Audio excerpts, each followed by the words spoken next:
Good morning, everybody. This is the day the Lord has made, and this is Relationship Wednesday on Life and Style. Every Wednesday, we've got these segments, Monday, where we talk to the men, matters relationship, and then we have the ladies join them in the second segment, which is called Retake. And then Crystal comes in with Style My Wife, Style My Hubby, and we finish up with Ask Pastor Chris. Our topic today is very interesting. The ladies are waiting already. The men are sitting with me on the set, and the ladies are waiting. Hi, ladies. How are you doing? Hi. Yeah, they're waiting to get into this because today we are talking matters remarriage. With every passing generation and every generation, the issue that we're talking about today has been becoming stronger and stronger, remarriage, because there's all those mantras, follow your heart, make your own decision, whatever makes you happy. So we want to know, because before it used to be once you are married, you are married. You stay in there no matter what happens. You can't go back home. You can't go back to your parents. You can't go anywhere. Society would not accept it.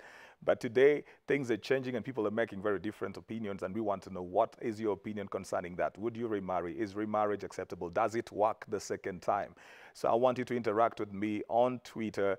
The hashtag is KTN Life and Style for Facebook, and also on Instagram, wherever, on all social media platforms. Remember, you could write us also your text messages to 22840. Follow us on the social media platforms at KTN Life_Style for both Instagram and Twitter, and KTN Life and Style is our page on Facebook. I want to hear your thoughts, so keep the conversation going.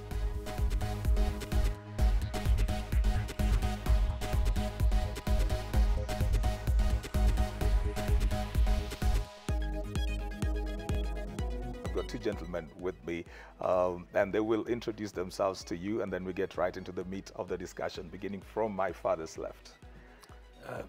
Good morning, viewers. My name is Maurice Bulova. All right. Okay. Welcome to the show, Maurice. Thank you. And good morning. My name is Dr. Judith Kimani. all right. A relationship coach Okay. and a teacher as well. Okay. Great. So the second time, does it work? Yes, apparently it does. It does. Apparently it does.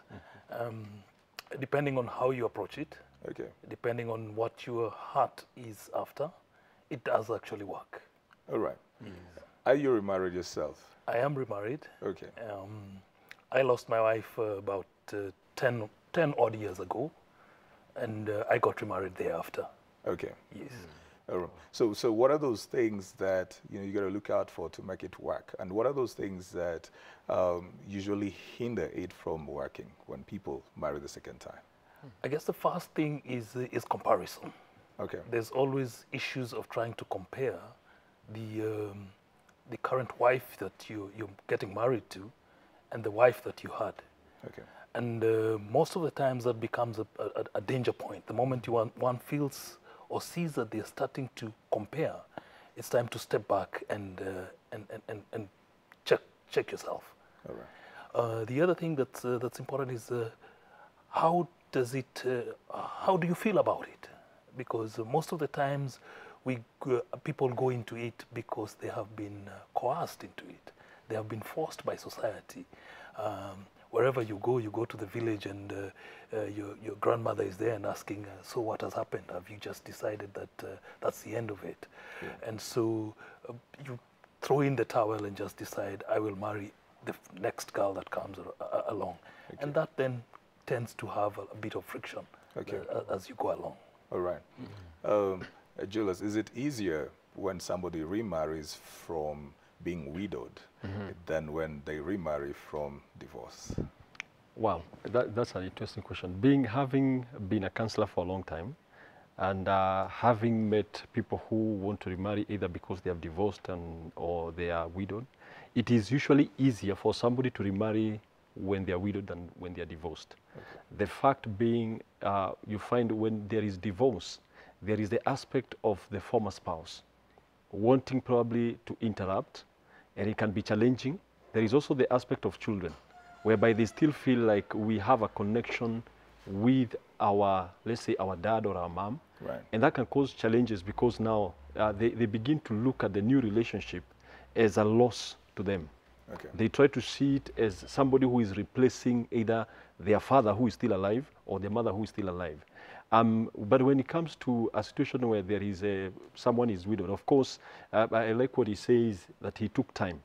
Because the moment you give it time, then there is a possibility that the children will be able to readjust. Even you yourself will be able to readjust, and there will be a time for closure. Okay. Now, that makes it easier for someone who is widowed to successfully remarry than the one divorced. But I'm not ruling out that those who are divorced can also be successful. All right. Yes. But don't you think that it is still possible to be, just apart from the comparisons, to be tied up to memories, especially depending on how long somebody was married to their spouse before their spouse passed on. If I've been married to somebody for 15 to 20 years, then they pass on. That's a long time, right? That's true. You generally have gone nearly everywhere together. So the person might come in, the next person might come in, and you're not even trying to compare, but you're kind of tied to memories. Is that a possibility, Maurice? Yes, that's a possibility, and it does happen. Every so often you find yourself slipping back and saying, this is the way I used to do it. Yeah. I'm used to doing it this way. I mean, I've done it. I was married for about 15 years. Yeah. So really, there's some things that just became natural. This is the way things happen. But then it's a matter of retraining yourself. Okay. Literally retraining yourself and talking about it. Because I think the moment I hold back to those memories, then they start playing tricks in your mind. Okay. But the moment you talk about it to your spouse, then you start releasing that memory. And when it comes back, you know, it's just any other memory that was there. Okay. Yes, you used to do it like this, but now we do it like this. But what kind of spouse do you need to go with you through the healing process? Because there's no definite time, Julius, to a healing process, right? Very true. Yeah. One thing according to research, they say a period of between 3 years to about 5 years will give you an opportunity at least to be able to heal, not completely, but at least to be stable enough to be able to make the right decisions. Okay. So people who try to get into a relationship immediately, probably they have divorced or they have been widowed, find it a bit hard because there are some issues probably you've never completely dealt with yourself and even with the children. But the most important thing, as he has said, it is creating time to be very, very open with the person that you are relating with. From the beginning, they have to know. But I'm just thinking, so here is this person sitting with you. They're in your life. They believe you. They're your present and your future. And you keep on going back. And you're doing that for therapy. But what kind of strength do they need to have to go with you through that process? I guess there's also a lot of wisdom that one needs to exercise. Yeah. Because there are times when you need to deal with certain stuff as yourself. By yourself. By yourself. So you need to take that time out by yourself to go and deal with it.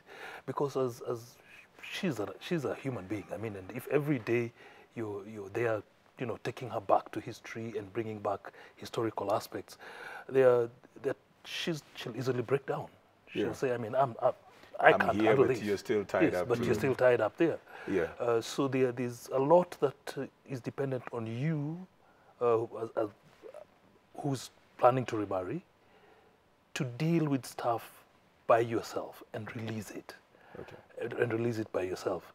There's some issues are heavy, and for example, issues to do with adversaries and things like that. And you need to actually come out with those ones and say, hey, look, I'm struggling here. Right. And I'm struggling because of A, B, C, D. Okay. And because you have revealed everything, you've basically spilled the beans, so to speak, as to where you are at. Right. Any well-meaning spouse will be able to. At what stage should you reveal this? Is it before you remarry or in the process after you get married? One thing I've seen with quite a number of people, it's the issue of revealing should be from the onset, that these are some of the issues that we may have to discuss. Okay. Because the greatest challenge about remarriage is that some people may expect it to be like the first time, and they expect a honeymoon. But you find it takes a process of several years for you to be able to reach a place of where you can say there is a bliss. Because the other person is also adjusting, you're also adjusting, but the greatest person who has to carry a lot of support and a lot of burden is the incoming person. Right. Because they're coming into a family that had probably routines. Okay. And it requires a lot of strength for them. But as you say, there is the aspect of wisdom. Wisdom plays it all. Right. And it is important to walk a path of honesty, that this is what I'm going through at this particular time, and I need your support. Right. But lashing out would not help. Okay. It's said that men would rarely stay like for 1 year, you know. You were talking about a process of 3 to 5 years, but it's said that men don't stay for, you know, 1 year. Is that truth or myth? That's, for lack of a better word, hogwash. I stayed 5 years, All right. 5 years going on to 6, and it is possible. It depends on what kind of structures have you built around yourself. Okay. If you built around yourself structures that are fickle, and you don't have solid people whom you can go to when you're having issues, then you definitely are going to fall. Right. I had structures around me. I had people that I could call at any time, including the middle of the night. I could call somebody, hey, listen, today it's not very nice. Right. And he would drop everything and say, come, let's have a coffee and let's talk about it. Okay. So those kind of structures you need to build around yourself. And those structures are built when you are in a relationship. You build structures that you will trust. All right. Yes. Wow. And now, when it comes to the issue, whether it is through divorce or whether it is through a spouse passing on, is it easier if, when the person wants to remarry, is it easier for them to remarry somebody who's remarrying, or if they're marrying somebody who's never been married before? Wow, I think I've experienced both, you know, where you have couples who come in and they have been married before, both of them have been married. Now, I think that would be more challenging, because especially the aspect of this one could be having children and this one could be having children. And as he said before, the challenge of comparison, because sometimes it will happen. From the subconscious level, it will happen. And the challenge also comes with the children, because they can also say something. Because these children, you've liked the spouse that you've seen, the person you want to marry, but your children may not be able to move with you. Right. And sometimes the expectation of the man or the woman for the children to blend in with the new person could be that they expect it to happen at once. And so, and some of them would say, you're not like mom, you're not like dad. And you see now that throws back It puts a strain. a strain on the relationship. Yeah, Now, yeah. if the couple does not have the wisdom on how to handle it, then it becomes something that can be challenging. And that's where, as you were saying, the support system is so important, where you need to have people like pastors or people who have gone through the same thing who become your support group, that you can be able to run up to and say, this is what was said. How do you help us? But you see, sometimes people think that because they connect at a place of pain, Maurice, I've gone through this, and then I've met somebody who's gone through the same, and they connect at a place of pain. Then they begin to work out a relationship out of that. Do you think that is something that is advisable, or eventually then that foundation is going to crumble? Because I think you're already starting from the wrong premise. Right. When you start that she's the one who's going to remove the pain from you, or he's the one who's going to remove the pain from you. You've already started at the wrong premise. Right. And therefore that will not take off. I believe that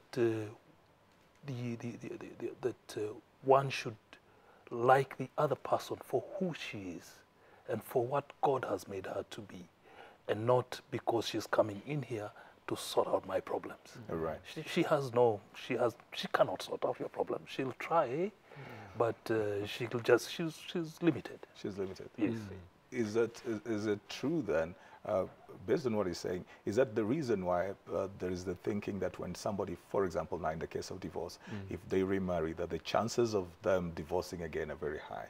Very true, because especially divorce usually carries a lot of not mourning pain, but emotional pain and bitterness sometimes, in fact most of the times. And so if most of them will go into that marriage, try to prove a point. And unfortunately, sometimes you can exhaust your emotions trying to prove the point that even if you left me, I still got into a relationship. Okay. And that brings a major challenge. Also, the fact that there could be a lot of interference. You find there is a lot of interaction, especially when the children interact.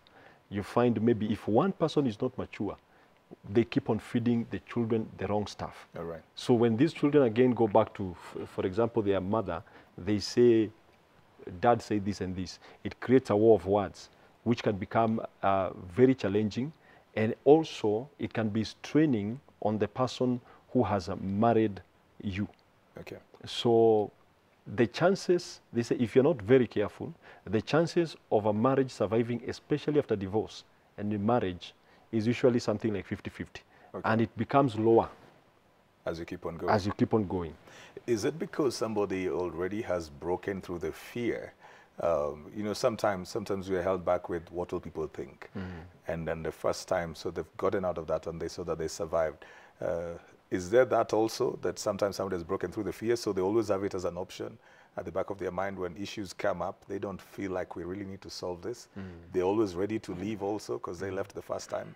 Is that a case? I think it plays a major role because what happens if someone could not succeed in the first marriage and they never went through a counseling process to know what was the root that caused them to depart, then there's a possibility that even in the second one, they may hide from the same situation and they don't solve issues. Okay. And if that happens, there's a likelihood that they can walk away. All right. And of course, the second person, especially the person who was divorced, now the new spouse may feel misunderstood because this guy or this lady may block out issues because they are treating them like the former spouse. All right. And so the chances of that marriage surviving becomes even lower in terms of percentages. Okay, but let's talk about the children.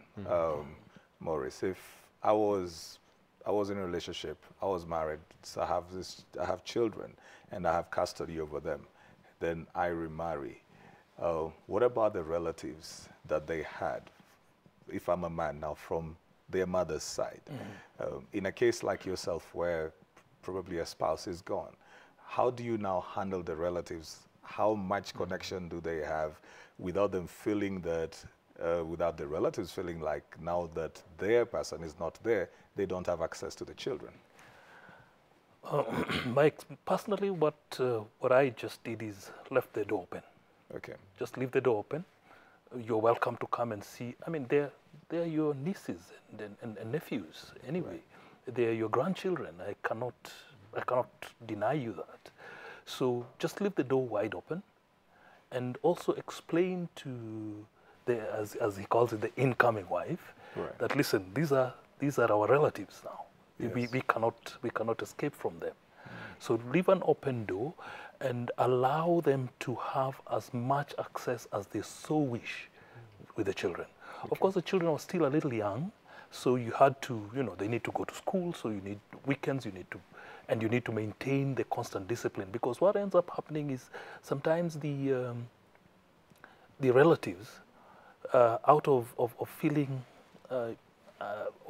pity, they want to spoil the children, so they will give them all sorts of gifts and all sorts of, and you need to maintain some form of discipline, because otherwise you'll have a runaway generation.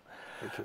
And so it's just a matter of talking with them and saying the children are here, they are open, you can come and see them, they can come and visit, they go and visit and spend over and come back after some time.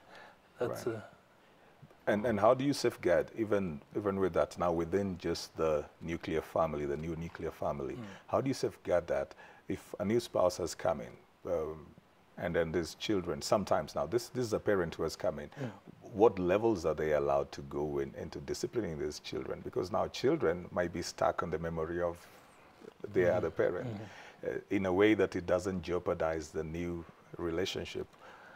I know that initially when she came in, she was afraid of disciplining the children because she thought, where do I start? But I had to step back and tell her, listen, you're now the mother, and mothers have full rights, full control. So what you say goes. Okay. It took a bit of a while just to get used to that, you know what, I have control over these ones. They may not, and sometimes the incoming spouse is afraid. Right. He's afraid of rejection. He's afraid that what if they don't like me? Right. So it will mean that if they don't like me, my husband doesn't like me. I lose that favor that I have with my husband. But on the other hand, it's to give her the go-ahead. And when she does it, you support it fully. If you want to disagree with what he or she has done, it's not a disagreement in front of the children. I mean, you take back and say, listen, I think there you went overboard. Maybe you could have done it a little bit like this. And also, I mean, and when you do that, you need to be careful, because it can backlash on you. That, hey, listen, it can backfire, right? It can backfire on you. Yeah, because I'm thinking, if you ever raise that, like, let's just give it to the top 3 times in 1 year. You know, that could be incubated. And somebody will begin to feel like they're an outsider. And so they want either the children move out, because some people are given ultimatums, right? Either the children move out or I move out. You got to choose. How do you deal with that, Julius? You know, I think what you're saying is so key, because the greatest conflict that I've handled is when it comes to children.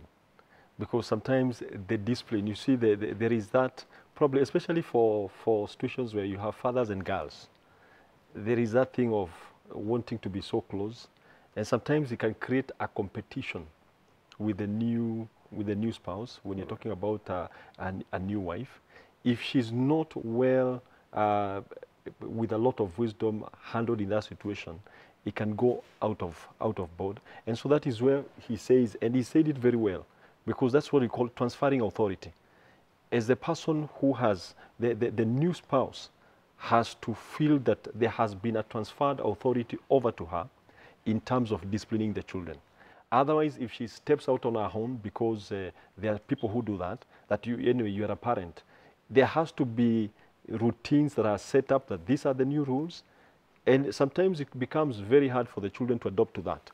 Right. But when the person who has married gives that mandate to the new spouse, it becomes easier. The transition becomes easier. But when you just assume that we are a blended family, like you can put all the things in a blender and just beat them together and it will work, no. It has to be cooked slowly. These things have to be done slowly. I was coming to that, because you see, there is the element of transferring the authority. So how do you do that? Do you come over dinner one time and you say, okay, you know, you now know that this is your mother.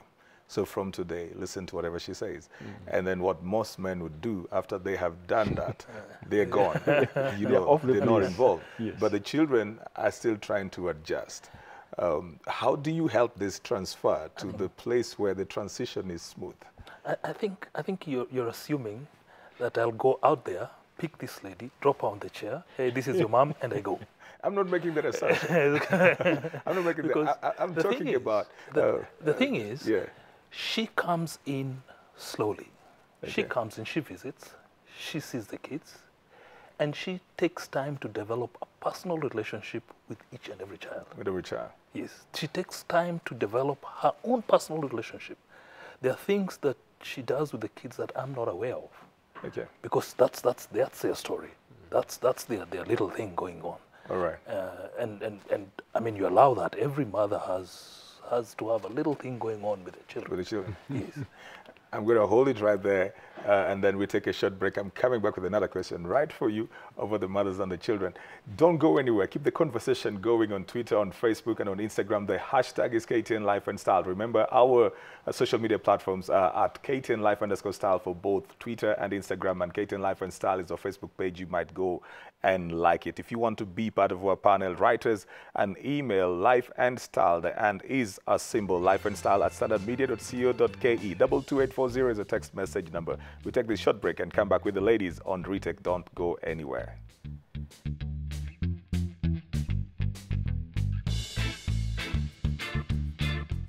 We've been in constant communication. I mean, if I notice something that doesn't work, then I'll sound it off him. Right. We'll talk about it. Communication is very important, because then that's the only way that you'll be able to build this family. When a partner feels like I don't measure up, and you're making me feel like I really don't measure up, they begin to withdraw. All right. And they begin to shut in among themselves.